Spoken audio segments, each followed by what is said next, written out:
Home in Boston. It's a stand-down Senate. Boston, you're my home. And it's great to have guys like Mark Williams coming out. Remind you that we are Rush Radio 1200. We have no felons, we have no fossils, but we have Glenn Beck, Rush Limbaugh, and Sean Hannity.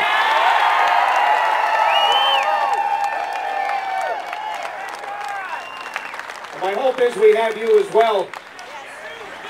I want to take a couple of moments here, and I'm going to do something completely and totally opposite from what everybody else has done. Everybody else has asked you to be loud and be vocal. I want you to be as quiet as possible for a second, and I want you to think truthfully in your heart exactly what it is that America is. It's more than a country. It's more than an idea. It's more than us as people. You think back to the Founding Fathers, and you understand that they wanted freedom and liberty and independence and all of these other things, and they looked around and they said, where are the examples? And they took a piece from here and a piece from there, and they started crafting something. We should think of those Founding Fathers as craftsmen. We should think of them as jewelers. They took pieces of metal, not gold or silver, but pieces of metal that frankly were not precious. And they put them together with stones that weren't diamonds or rubies or emeralds, but common stones you found all over the street, and they put them together and they made something beautiful. They made a beautiful piece of jewelry. And each and every person who's been blessed to be an American has responsibility for taking care of that piece of jewelry. And along the way, like any piece of jewelry, if you needed to repair something here, you needed to tinker with something there and make it look good again. But it's always been a beautiful present. It's always been an obligation that we have to take care of it.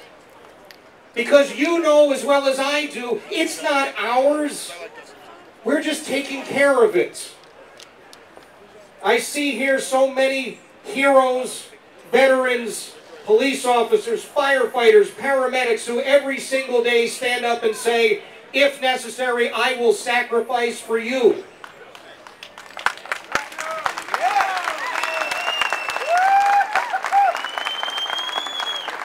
The question becomes, what will you sacrifice and what is your obligation? But I will tell you standing here today that for many of us, the year 2001 was a transformative year.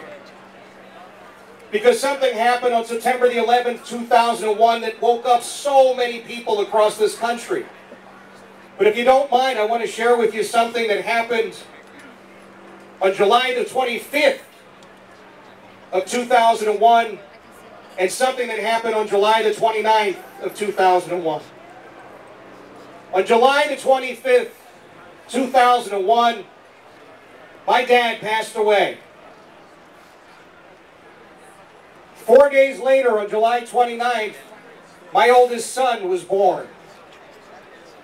I went through emotions I wouldn't wish on anybody, but I'm going to tell you something.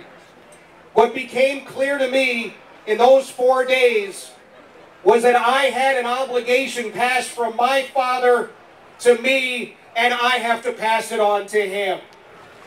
Yeah.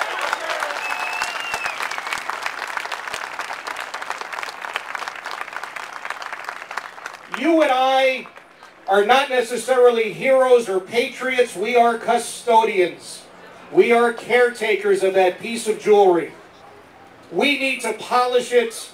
We need to protect it. And we need to stand up to the first administration that seems hell-bent not to fix it, but to take a sledgehammer and smash it. Yeah!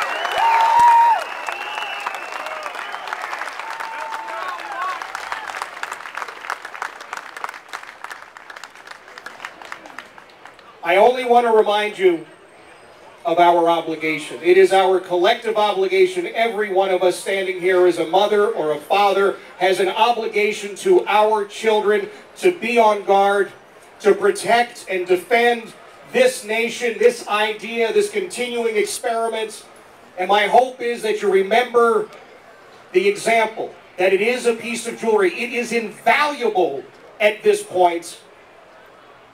There are people who want to steal it. There are people who want to break it. But it is our obligation to safeguard it, polish it, and hand it on to our children so that they may hand it on to their children so that this grand experiment continues. Thank you so much for being in my home, Boston, Mass.